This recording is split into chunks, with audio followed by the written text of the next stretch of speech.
সবাইকে স্বাগতম জানাচ্ছি। আমি ইসরাফিল মাসুম। আজকের এই ভিডিওতে কথা বলবো আমেরিকার উচ্চশিক্ষার জন্য ব্যাংকের যে কি ডকুমেন্ট প্রয়োজন হয় সে বিষয়টা নিয়ে। ব্যাংকের যে বিষয়গুলো সেগুলো আমরা বলতে পারি যে সলভেন্সি সার্টিফিকেট অথবা আপনার যে সম্পদের পরিমাণ সেটাকে অনেকেই বলে আপনার কি সম্পদ রয়েছে সেটার পেপার। এক এক দেশ এক এক ভাবে দেখে এবং স্পেশালি আমেরিকার জন্য কি ডকুমেন্ট প্রয়োজন হয় বিদেশি উচ্চশিক্ষার জন্য। এখানে দুইটা ক্যাটাগরি আছে, অর্থাৎ যারা ফুল ফান্ড স্কলারশিপে আসে তাদের আসলে কোনো ব্যাংকের ডকুমেন্টের প্রয়োজন হয় না, আর যারা সেলফ ফান্ডে আসে অথবা 50% স্কলারশিপ 50% নিজেকে ফান্ড দিতে হয় এই টাইপের, তাদেরকে আসলে ব্যাংকের ডকুমেন্ট প্রয়োজন হয়। যদি আপনি ফুল ফান্ড স্কলারশিপ না পান, যুক্তরাষ্ট্র সহ বিভিন্ন দেশের ইউনিভার্সিটির ইনফরমেশন, ভর্তির ইনফরমেশন, স্কলারশিপ ইনফরমেশন পেতে এখনই ভিজিট করুন alluniversity.info এই ওয়েবসাইটটি। অথবা আপনি 50% স্কলারশিপ পেয়েছেন, 50% আপনাকে দেখা যাচ্ছে আপনার পেপারের মধ্যে কিছু অ্যাডিশনালি যোগ করতে হয়। এই টাইপের কেসের জন্য কেমন হবে, অর্থাৎ পিএইচডির জন্য আপনি সুযোগ পেয়েছেন, দেখা যাচ্ছে আপনার কিছু অ্যামাউন্ট আছে যেগুলোর জন্য আপনাকে পেপার দেখাইতে হবে, অথবা আপনি আপনার ফ্যামিলি নিয়ে যাচ্ছেন সেটার জন্য আবার কিন্তু ব্যাংকের অ্যামাউন্ট দেখাইতে হবে। তো এই টাইপের অনেক জটিলতা আছে। আমি এই ভিডিওতে ক্লারিফাই করব যে কিভাবে কোন সিচুয়েশনে আপনি কি ধরনের পেপার করবেন, কি ধরনের ব্যাংক ডকুমেন্ট প্রয়োজন হবে, কি ধরনের সম্পদ দেখাতে হবে এবং কি কাজ করতে হবে এই বিষয়টা নিয়ে। স্টুডেন্ট ভিসায় আপনাকে যদি আসতে হয় তাহলে অবশ্যই আপনার পেপার ওয়ার্ক থাকতে হবে। এই পেপার ওয়ার্কের মধ্যে গুরুত্বপূর্ণ হচ্ছে ব্যাংকের ডকুমেন্ট গুলো। এই ব্যাংকের ডকুমেন্টের মধ্যে যারা সেলফ ফান্ডে আসে তাদের নিয়ে আমি শুরুতে বলবো, আর যারা হচ্ছে স্কলারশিপ অথবা ফুল ফান্ডে আসে তাদের নিয়ে আমি পরে আলোচনা করব। শুরুতেই আমেরিকাতে যারা আমরা হায়ার এডুকেশনের জন্য খুব ইচ্ছা আমাদের আসার এবং আমরা স্কলারশিপের আশায় না থেকে নিজেদের সেলফ ফান্ডে চলে আসি, বা আমাদের নিজেদের টাকা আছে নিজেদের খরচে পড়তে আসি, অথবা কিছু পরিমাণ টাকা আছে বাকিগুলো আমরা আমেরিকাতে পার্ট টাইম জব করে আমরা পে করব, এই টাইপের স্টুডেন্ট যারা আছে তাদেরকে কি ধরনের পেপার ওয়ার্ক করা লাগে সেই বিষয়টা আলোচনা করব। আমাদের পার্সেন্টেজের দিক থেকে দেখা যায় যে মোস্ট অফ দ্য স্টুডেন্ট যখন ইউএস এম্বাসিতে ইন্টারভিউর জন্য দাঁড়ায় তাদের আসলে পেপার নিয়ে দাঁড়াতে হয়, কারণ হচ্ছে তারা স্কলারশিপের সুযোগ পায় না এবং সেই জায়গাগুলোতে তারা সেলফ ফান্ডে পেপার ওয়ার্ক করে দাঁড়াতে হয়। তো পেপার ওয়ার্কটা আসলে কি? পেপার ওয়ার্কের মধ্যে গুরুত্বপূর্ণ যেটা হচ্ছে ব্যাংক সলভেন্সি সার্টিফিকেট, অর্থাৎ কানাডা বা বিভিন্ন দেশের সম্পদের পরিমাণ দেখাতে হয়, কিন্তু আমেরিকার সে ধরনের কোনো এখনো পর্যন্ত টার্মস এন্ড কন্ডিশনের মধ্যে এগুলো নেই। অর্থাৎ আপনাকে ব্যাংকের টাকা দেখাতে হবে, আপনার যে টাকা রয়েছে সেই টাকাগুলোর ব্যাংক থেকে আপনাকে সলভেন্সি সার্টিফিকেট নিয়ে আমেরিকান ভিসা ইন্টারভিউ এবং ইউনিভার্সিটিতে আপনাকে দেখাতে হবে। কি পেপার এবং কতদিনের টাইম লাইন কি আসো বিষয় এগুলো নিয়ে আলোচনা করব। শুরুতেই আমেরিকার উচ্চশিক্ষার জন্য যদি কেউ সেলফ ফান্ডে আসে তাহলে তার টাকার পরিমাণ হইতে হবে, তার একটা পেপার আছে ইমিগ্রেশন পেপার, অর্থাৎ ইউনিভার্সিটি থেকে I-20 নামে একটা ইমিগ্রেশন পেপার দেয়, সেটাতে কি পরিমাণ আছে সেই পরিমাণ অনুযায়ী আপনাকে দেখাইতে হবে। এখন আসেন সেই পরিমাণটা আপনি কিভাবে বুঝবেন এবং কতদিন ধরে ব্যাংকে এই টাকাটা রাখতে হবে। এখানে একটা মজার ব্যাপার আছে, সেটা হচ্ছে যে শুরুতে আপনি যে ইউনিভার্সিটিতে অ্যাপ্লাই করছেন সেই ইউনিভার্সিটিতে অ্যাপ্লাই করার সময় ইউনিভার্সিটি টিউশন ফি যদি 40,000 হয় তাহলে আপনাকে ওই 40,000 আপনার ব্যাংকে থাকতে হবে, অর্থাৎ 1 বছরের সমপরিমাণ টাকা আপনার ব্যাংকে থাকতে হবে। এখন ইউনিভার্সিটিতে যদি আপনি মাস্টার্স করতে আসেন, মাস্টার্সটা 2 বছরের, যদি 2 বছরটাকে ওরা 1 বছরের হিসাব দেখায়, অ্যানুয়াল হিসাব যদি আপনার $35,000 হয় অথবা $40,000 হয় অথবা $50,000 হয় তাহলে $50,000 ইকুইভ্যালেন্টের টাকাটা আপনার ব্যাংকে থাকতে হবে। এখন যদি $50,000 হয় তাহলে আপনাকে এখানে রাখতে হবে 51 লাখ থেকে 52 লাখ টাকার মতো, অর্থাৎ বাংলাদেশের হিসাবে আপনি 1 টাকা সমান 100 টাকা যদি হয় তাহলে 50 লাখ টাকা আপনাকে ব্যাংকে রাখতে হবে, তাহলে আপনার এই সলভেন্সি সার্টিফিকেটটা গ্রহণযোগ্যতা পাবে, আদারওয়াইজ পাবে না। এখন আসেন, বর্তমান যুগ তথ্য প্রযুক্তির যুগ, আর এই যুগে শুধু সময় নষ্ট করছেন? আপনি কি আইটিতে প্রফেশনাল ক্যারিয়ার তৈরি করতে চান, বিদেশে উচ্চশিক্ষায় গিয়ে অথবা বিদেশে জব ভিসায় যেতে চান? তাহলে এখনই বিভিন্ন ধরনের আইটি প্রফেশনাল কোর্সগুলো করতে পারেন। তার মধ্যে অন্যতম হচ্ছে cyber security, programming, database, software engineering এবং বিভিন্ন ধরনের আইটি প্রফেশনাল কোর্স রয়েছে আমাদের ictbangladesh.com.vd এই ওয়েবসাইটটিতে।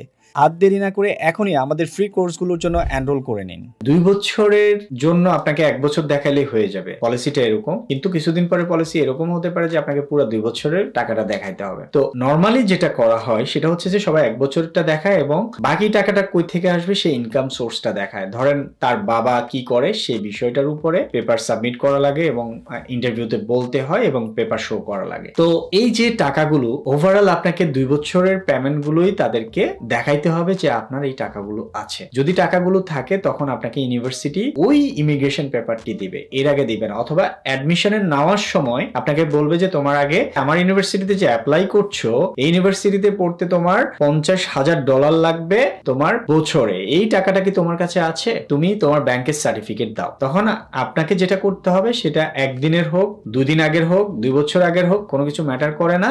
আপনার জন্য এই টাকাটা কে ইনভেস্ট করবে?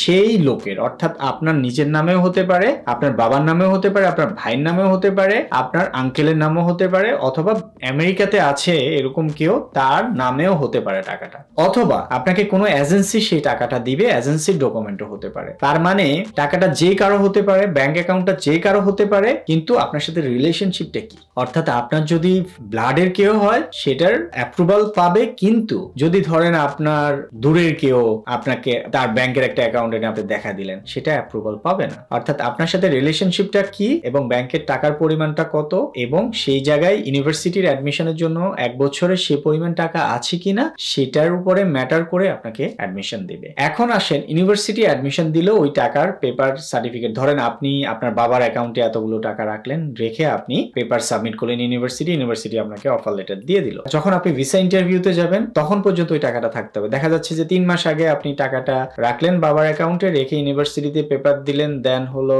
ইউনিভার্সিটিতে কিছু টাকা পাঠাইতে হলো, এখান থেকে পাঠালেন, তারপরে আপনি আবার এম্বাসিতে গেলেন, আবার সেই টাকার পরিমাণটুকু আপনাকে এম্বাসিতে অতদিন রাখতে হবে, দেন আপনি এখানে টিউশন ফি দেওয়ার পরে দেন আপনি টাকাটা উঠাতে পারবেন। এর আগে উঠাতে পারবেন না। পলিসিটা অনেকটা এরকম। তো যে কারো টাকা হতে পারে, কিন্তু আপনার রক্তের যারা সম্পর্ক তাদের হতে পারে, আর অন্য কারো টাকা হলে সেটা আপনাকে স্কলারশিপ দিচ্ছে সেই রকম পেপার লাগবে, এবং এই টাকাটা তারা খরচ করবে এই টিউশন ফির জন্য, বিভিন্ন কাজে কর্মে। এই জন্যই আপনার এই টাকাটা দেখানোর প্রয়োজন। এই যে পলিসিটা, সেটা কোনো কিছু ম্যাটার করে না, একদিন আগেরও হতে পারে। ইউনিভার্সিটি যখন পেপারটা দেখবে অ্যাডমিশনের সময় হতে পারে টাকাটা দেখানোর প্রয়োজন, অথবা আপনি যে ইমিগ্রেশন পেপারটা নিবেন ইউনিভার্সিটি থেকে সেটাতে হতে পারে। সেটা অ্যাডমিশনের 2 মাস পরে হতে পারে, 3 মাস পরে হতে পারে, 2 দিন পরে হতে পারে, এটা কোনো কিছু ম্যাটার করে না। যখনই আপনি ইউনিভার্সিটিতে অ্যাডমিশন করার চেষ্টা করছেন তখনই অ্যাডমিশনে নেওয়া উচিত, সেলফ ফান্ডে যারা পড়বেন। এখন আসেন, সেটা কি কি টাইপের হতে পারবে। সেটা সেভিংস হতে পারে। সেভিংস মানে হচ্ছে আপনার কারেন্ট অ্যাকাউন্টে টাকাটা আছে, যে কোনো মুহূর্তে তুলতে পারেন, এরকম অ্যাকাউন্টে হতে পারে, যে কোনো ব্যাংকে হতে পারে।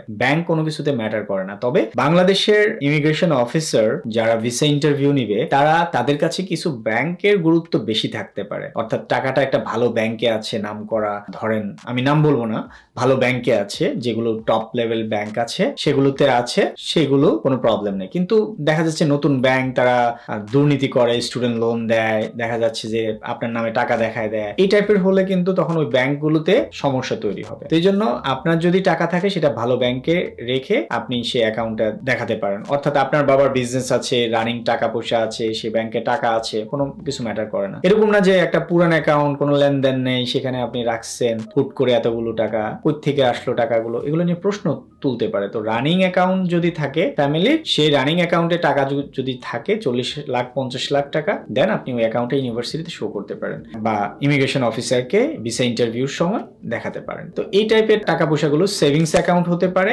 অথবা কি অ্যাকাউন্ট হতে পারে, ডিপোজিট হতে পারে। ডিপোজিট মানে হচ্ছে আপনি এটাকে এফডিআর বলে বাংলাদেশের হিসাবে, এফডিআর এ আপনার টাকাগুলো আছে, তাহলে সেগুলোর ক্ষেত্রে কাজে লাগবে। অর্থাৎ এফডিআরও হবে, সেভিংসও হবে, দুটার ক্ষেত্রে কোনো সমস্যা নেই। যে কোনোটাই হোক, আপনার টাকাটা সার্টিফিকেটটা দিলে ইউনিভার্সিটি আপনাকে লেটার দিবে, ইমিগ্রেশন অফিসারও আপনাকে ছেড়ে দিবে। তো এই যে ব্যাপারগুলো, রিলেশনশিপ, টাকা, সেভিংস অথবা এফডিআর, ব্যাংকের স্টেটমেন্ট কত মাসের কি আসে বিষয়, এগুলোর উপরে আপনাকে প্রিপারেশন নিতে হবে। এখন আসেন, ব্যাংকের যেই পেপার সেখানে আসলে কি কি করা লাগে। কিছুই করা লাগে না। আপনি ব্যাংকে গিয়ে বলবেন যে আপনার আমেরিকার জন্য সলভেন্সি সার্টিফিকেট লাগবে, তারা ইউএস ডলারে কনভার্ট করে আপনাকে সেই সলভেন্সি সার্টিফিকেটটা দিবে, সাথে স্টেটমেন্ট দিবে। এগুলো আপনাকে প্রিন্ট আউট করে তারা সিল টিল দিয়ে সুন্দর করে এবং রেফারেন্স দিয়ে দিবে। যদি তারা ভেরিফাই করতে চায় ওই রেফারেন্সে যাবে। এই টাইপের সব ডকুমেন্ট রেডি থাকবে, দেন তারা স্ক্যান করে আপনি এগুলোকে ইউনিভার্সিটিতে পাঠিয়ে দিবে। এবার আসেন, এম্বাসিতে আপনাকে রিয়েল কপি নিয়ে যেতে হবে 5 days ago, ম্যাক্সিমাম 10 দিন কাউন্ট করে। কিন্তু আপনাকে এম্বাসিতে যখন ভিসা ইন্টারভিউ দিতে যাবেন তখন আরো আর্লিয়ার আপনাকে তুলে নিতে হবে। তো এই যে বিষয়গুলো ছিল ব্যাংক সলভেন্সির, টাকা পয়সার এই বিষয়গুলো, এগুলো যদি অ্যাডিশনাল কারো কোনো প্রশ্ন থাকে আপনারা অবশ্যই করে নিতে পারেন। আমরা আপনাদের কমেন্টে রিপ্লাই করব, এবং কিভাবে সহজে ব্যাংকের এতগুলো টাকা আপনারা রাখবেন, বা এই টাইপের যদি বিভিন্ন সময় বিভিন্ন ধরনের স্কলারশিপ, বিভিন্ন ধরনের অপরচুনিটি, বিভিন্ন ধরনের অফার থাকে থাকে, আমেরিকার বিভিন্ন এজেন্সিগুলো বা যারা অর্গানাইজেশনগুলো আছে তারা অনেক ফান্ড দেয়। তো আমরা চেষ্টা করব আমাদের ভিডিওর কমেন্টে অথবা ডিসক্রিপশনে এই ধরনের লিস্টগুলো রাখার। আমাদের চ্যানেলের সাথে থাকবেন, আমাদের চ্যানেলটি সাবস্ক্রাইব করবেন। এই ছাড়াও আমাদের পরবর্তী ভিডিওগুলো দেখার আমন্ত্রণ জানিয়ে আমরা আজকে এখানে বিদায় নিচ্ছি। সবাইকে ধন্যবাদ, এবং যেটা বলেছি সেটা যে কোনো মুহূর্তে চেঞ্জ হতে পারে, আপনারা একটু মিলিয়ে নেবেন কারেন্ট পলিসির সাথে। ধন্যবাদ সবাইকে।